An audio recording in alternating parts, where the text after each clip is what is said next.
دماغ میں قرآن ہے نا، بڑے تیز ہوتے ہیں، بڑے ذہین ہوتے ہیں۔ حافظ نے خواب ہی میں پوچھا اماں ایسا کیا؟ آپ کی قبر پر آ کر میں فوراً قرآن نہ پڑھوں، تھوڑی دیر کھڑا رہوں پھر پڑھوں، ایسا آپ کیوں کہتی ہیں؟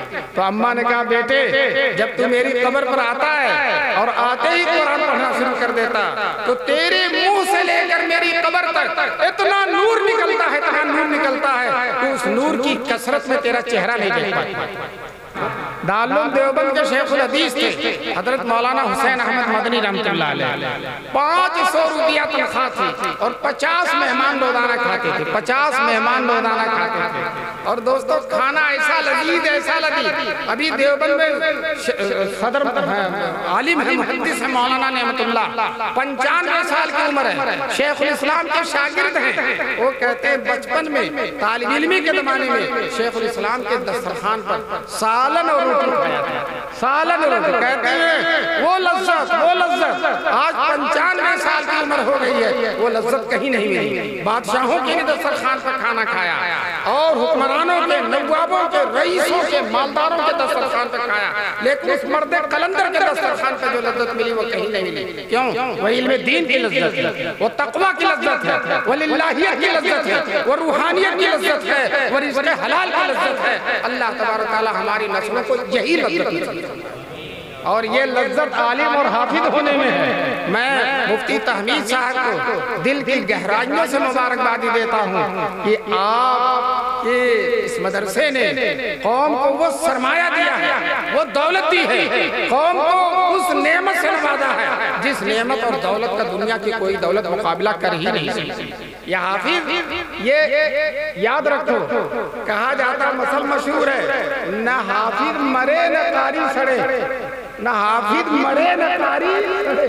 کیا مطلب؟ حافظ قبر میں بھی زندہ، لوگ دفن کر کے چلے آتے ہیں مٹی ڈال کر، سوچتے ہیں مر گیا، دفن ہو گیا ہوگا، لیکن اس کے اندر زندہ رہتا، زندہ رہتا۔ شاہ فضل الرحمان گنج مراد آبادی رحمۃ اللہ علیہ اپنے بارے میں لکھتے ہیں کہ جب میں قبر میں جاؤں گا اور قبر میں حوریں آئیں گی تو میں ان سے کہوں گا بھی قرآن سناؤ گا، قرآن سناؤ گے۔ تو دوستو اور یہ عجیب شان ہے، میں بہار میں گیا اور جو ہے وہاں ایک حافظ صاحب تھے جن کا نام تھا حافظ بادشاہ، آج سے 100 سال پہلے کی بات ہے، اور وہ 100 بچوں کو 100 بچوں کو ایک ساتھ پڑھاتے ہیں، 10 بچوں کو ایک ساتھ سنتے ہیں، ادھر یہ سنا رہا، ادھر یہ سنا رہا، ادھر یہ، کیا مجال ہے کہ کوئی غلطی پڑھ کرے اٹھو کا غلط پڑھو، غلط پڑھو، کوئی بھی غلط پڑھ کر جا نہیں سکتا تھا۔ حافظ بادشاہ نے اپنے بیٹے سے کہا بیٹے تمہیں قرآن کیسے یاد ہے؟ تو بیٹے نے کہا ابا جیسے سورہ فاتحہ لوگوں کو یاد ہوتی ہے ویسے مجھے پورا قرآن یاد ہے۔ تو باپ نے کہا بیٹے مجھے جیسے بسم اللہ الرحمن الرحیم لوگوں کو یاد ہوتا پورا قرآن اسی طرح یاد ہے۔ دوستو حافظ صاحب کا انتقال ہو گیا اور ان کو قبرستان میں جو رام گنگا ندی کے کنارے قبرستان تھی اس میں دفن کر دیا۔ دفن کرنے کے 34 سال کے بعد، کتنے سال کے بعد؟ 3 دن کے بعد لاش سڑ جاتی ہے، اور علماء نے مسئلہ لکھا ہے اگر کسی کی نماز جنازہ نہیں پڑھی گئی دفن کر دیا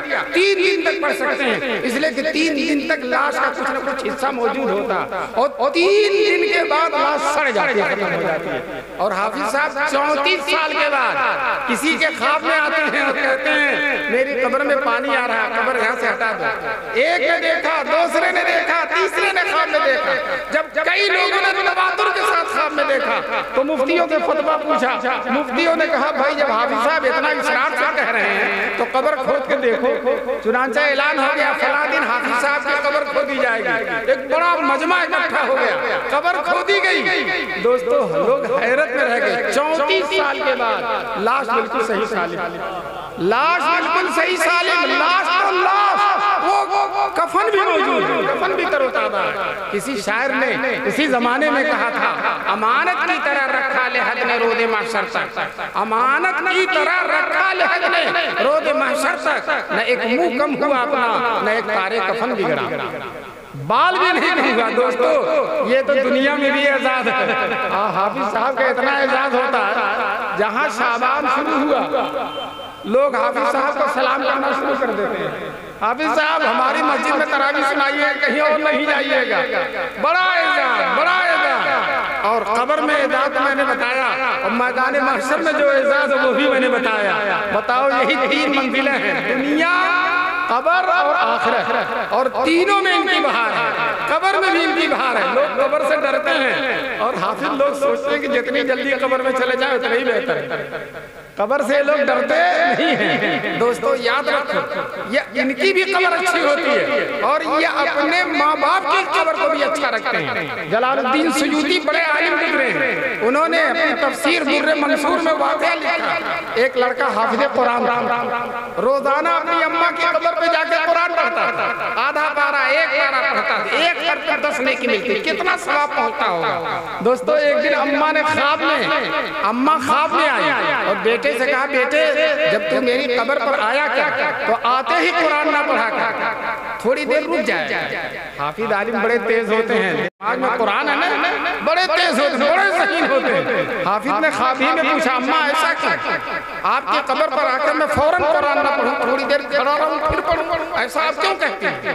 تو اماں نے کہا، بیٹے جب تو میری قبر پر آتا ہے اور آتے ہی قرآن پڑھنا شروع کر دیتا تو تیرے منہ سے لے کر میری قبر تک اتنا نور نکلتا ہے، اتنا نور نکلتا ہے کہ اس نور کی کثرت میں تیرا چہرہ نہیں دیکھ پاتا۔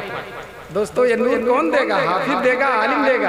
مسلمانوں یہ بڑے نفع کا سودا ہے، آپ اپنے بیٹوں کو حافظ بناؤ۔ ہاتھ اٹھاؤ کہ انشاءاللہ ہم حافظ بنائیں گے، ہاتھ اٹھاؤ انشاءاللہ ہم حافظ بنائیں گے انشاءاللہ، اور مدرسے میں لائیں گے۔ اور یاد رکھو جو بچے مدرسے میں آ جاتے ہیں اور حافظ بن جاتے ہیں، انہیں انگریزی بھی اگر پڑھاؤ گے وہ بڑی جلدی جلدی پڑھ لیتے ہیں۔ وہ ڈاکٹر جو حافظ ہوتا اس کا آپریشن بہت شاندار ہوتا، وہ انجینئر جو حافظ ہوتا ہے اس کی انجینئرنگ بہت کامیاب ہوتی ہے۔ اس لیے پہلے حافظ بنا دو، حافظ بنا دو، اس کے بعد ڈاکٹر بھی بناؤ، انجینئر بھی بناؤ، مولانا بھی بناؤ، مفتی بھی بناؤ، محدث بھی بناؤ، جو چاہے بناؤ، لیکن پہلے قرآن کا حافظ بناؤ۔ بناؤ گے انشاءاللہ؟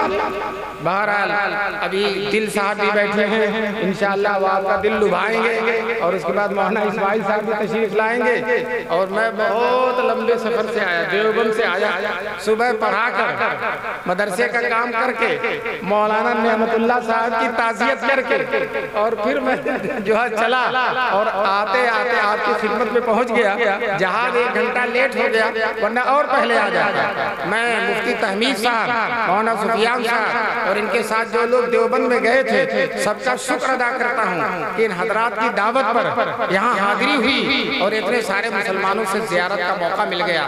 اللہ تبارک تعالیٰ میری حاضری کو قبول فرمائے اور اس مدرسے کو دن دوگنی اور رات چوگنی ترقیات سے نواز دیں۔